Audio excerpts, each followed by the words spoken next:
This is Autoline Daily, the show dedicated to enthusiasts of the global automotive industry. We think the Cadillac Escalade, GMC Yukon, and Chevrolet Suburban and Tahoe should be considered the crown jewels of General Motors. They're all made at GM's assembly plant in Arlington, Texas, which cranks out over 400,000 of them a year. Though most are sold in the U.S. market, they're shipped all over the world. We estimate they generate more than $25 billion a year in revenue, meaning that plant probably generates more revenue than McDonald's or MasterCard. And we've got some intel on GM's future plans for these big SUVs. According to Auto Forecast Solutions, the current platform will stay in production until 2029, when the plant will go through a massive changeover to start making the next generation versions. They'll go on to a new platform called T1XX2, and it looks like these will be ICE-powered SUVs, not battery electric. GM dominates the full-size SUV segment, and this investment in a new platform could likely keep it that way for a long time. But GM could have a harder time selling the Tahoe and Yukon Denali through its Durant Guild in China. As part of its retaliation against President Trump's additional 10% tariff on all imported Chinese goods, China is slapping an additional 10% tariff on imported SUVs that are made in the U.S. with engines larger than 2.5 liters. That tariff is also going to snag BMW and Mercedes, which make SUVs in South Carolina and Alabama that are exported to China. Hopefully, the tariffs will get negotiated away, and we should know which way the trade winds are blowing before the month is over. Meanwhile, Chinese authorities may be starting to wonder about the future of their home market. Sales of new cars fell 12% last month to just under 1.8 million units. That was kind of expected as customers rushed to buy cars in December before certain subsidies were phased out, and the Chinese New Year kicked off at the end of January.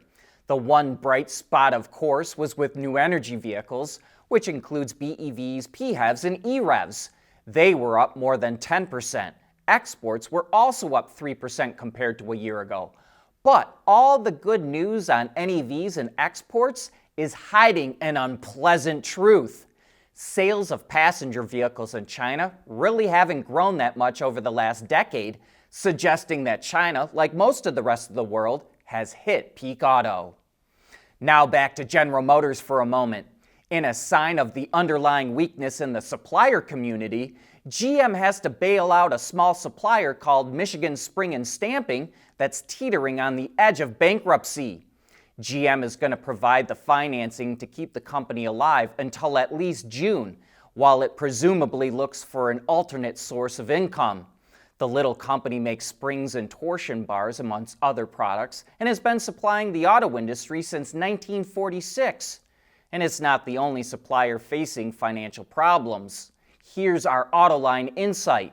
Sales of new cars in the U.S. market are still 1 million units lower than they were before COVID, and the cost of materials and labor continues to go up. Trump's 25% tariffs on steel and aluminum will only drive them higher. And so it's the smallest suppliers, like Michigan Spring and Stamping, that are the first ones to collapse under the pressure. But make no mistake, the entire supplier community is feeling that pressure.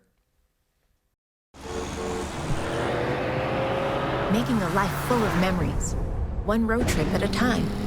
That's what really matters. Bridgestone Weather Peak tires with a 70,000-mile limited warranty.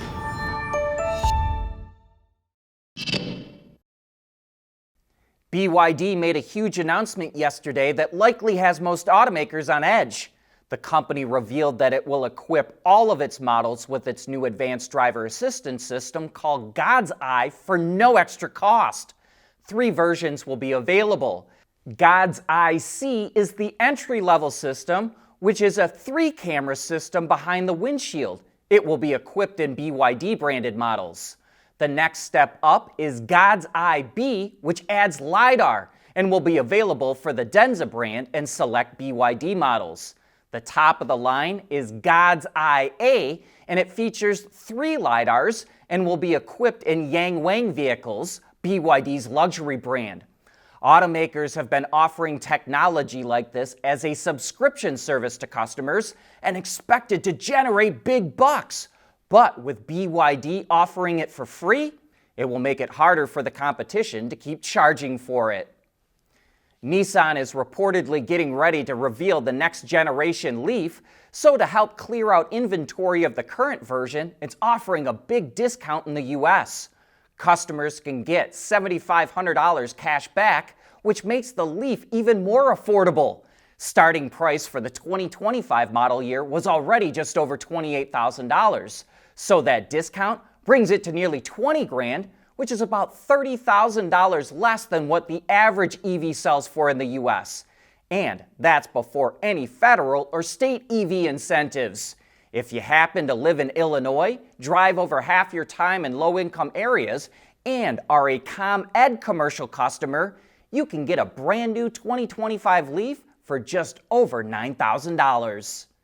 And speaking of making EVs more affordable, Rivian is offering discounts if you consider trading in your ICE-powered vehicle.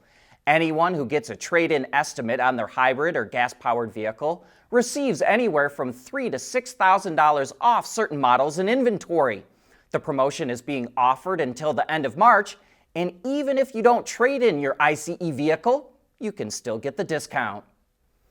Chevrolet announced that the upcoming SS version of the Blazer EV will be the pace car for this weekend's Daytona 500, and it's the first time either an EV or the Blazer has paced the race. The model produces 615 horsepower, 650 pound-feet of torque, and can move from 0 to 60 in 3.4 seconds.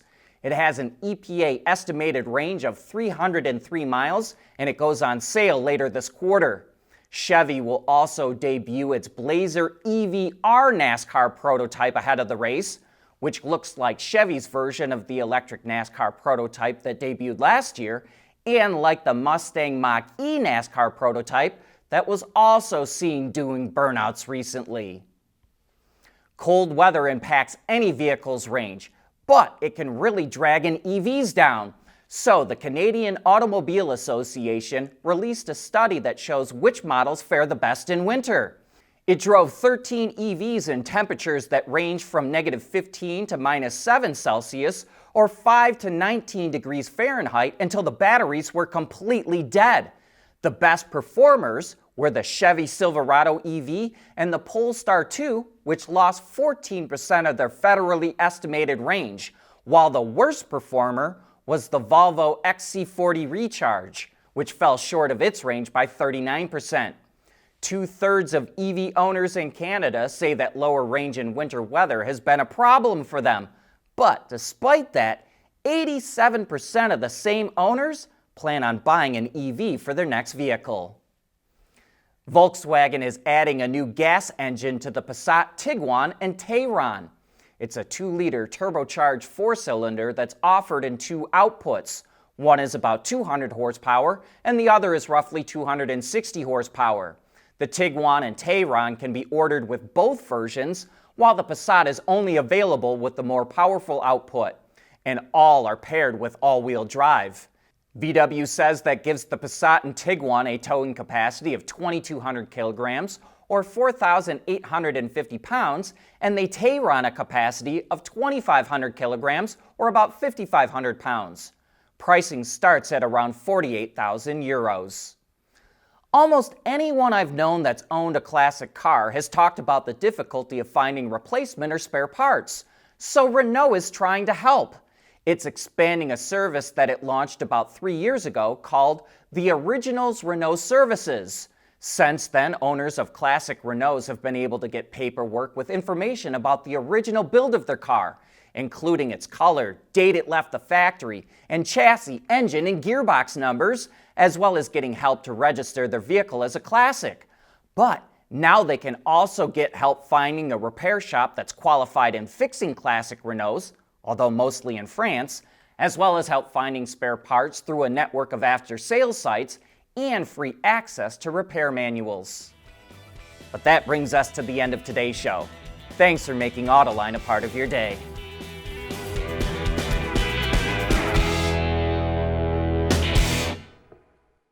Autoline Daily is brought to you by Bridgestone, solutions for your journey. Intrepid Control Systems, over-the-air engineering boost your game. And by Teijin Automotive Technologies, the formula for better mobility. There's nothing wrong with heavy metal. Hey, lighten up. But with world-class composite material, Teijin Automotive Technologies makes vehicles lighter, safer, and more eco-friendly.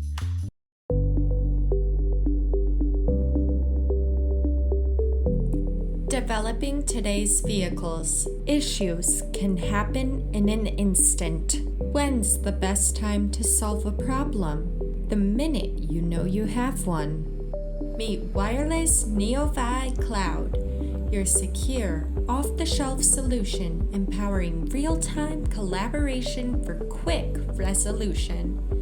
With Wireless NeoVi Cloud, your team can prevent issues before they can escalate.